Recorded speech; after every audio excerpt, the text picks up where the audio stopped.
Tinapay mula sa langit. A daily morning devotion with CRC Family.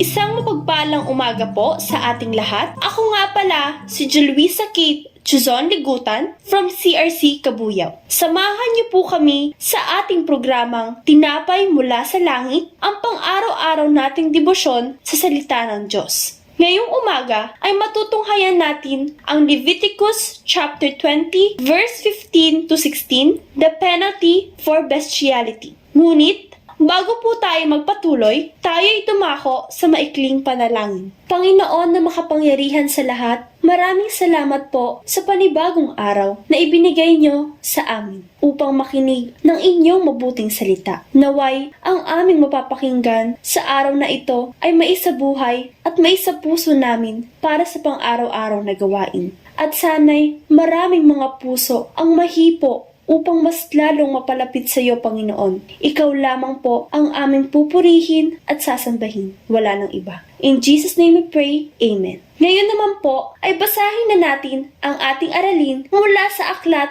ng Leviticus chapter 20 verse 15 to 16. Verse 15. Ang lalaking nakikipagtalik sa hayop ay dapat patayin, gayon din ang hayop. Verse 16. Ang babaeng nakipagtalik sa hayop ay dapat patayin, gayon din ang hayop. Sa Leviticus chapter 20 verse 15 to 16 ay nabanggit ang salitang pakikipagtalik na nangangahulugang isang aktibidad na ginagawa ng mag-asawa upang maipadama nila ang kanilang pagmamahal sa isa't isa at upang magkaroon ng malalim na pagsasama. Ang pakikipagtalik ay ginagawa ng tao, hayop o kahit anong buhay na mga organismo sa ating mundo. Ngunit sa ating nabasa, ang nagtatalik ay tao at ang hayop. Kapag ang isang tao ay nakikipagtalik sa isang hayop, ito ay tinatawag na bestiality. At ito ay labag sa batas at kadalasang itinuturing na hindi nararapat at nakakapinsala sa lahat ng nasasangkot. Dahil batay sa Biblia, ang sexual na relasyon ay inilaan para lamang sa kasal na isang lalaki at isang babae, hindi sa pamamagitan ng mga hayop. At ang sino man na maging sangkot sa gawain na ito ay magkakaroon ng isang matinding parusa mula sa ating Panginoon. Sinabi sa verse 15 at 16 ng Leviticus na ang nakapatong na parusa sa kung sino mang nagkasala, babae man o lalaki, ay papaslangin. Gayon din ang hayop kapag sila'y makipagtalik. Ang mga gumawa ng gayong mga gawain ay may pananagutan sa kanilang sariling kamatayan. At ang hayop na namatay ay maging isang paalala patungkol sa kasuklam-suklam na kasalanang iyon. At sa panahon natin ngayon, tayo ay namumuhay sa bagong tipan. Sinabi ni Jesus na magpakabanal tayo dahil ang Diyos natin ay banal na makikita sa unang Pedro chapter 1 verse 16. Binigyan niya tayo ng bagong buhay, kaya't hindi na tayo saklaw ng mga gawaing nabanggit sa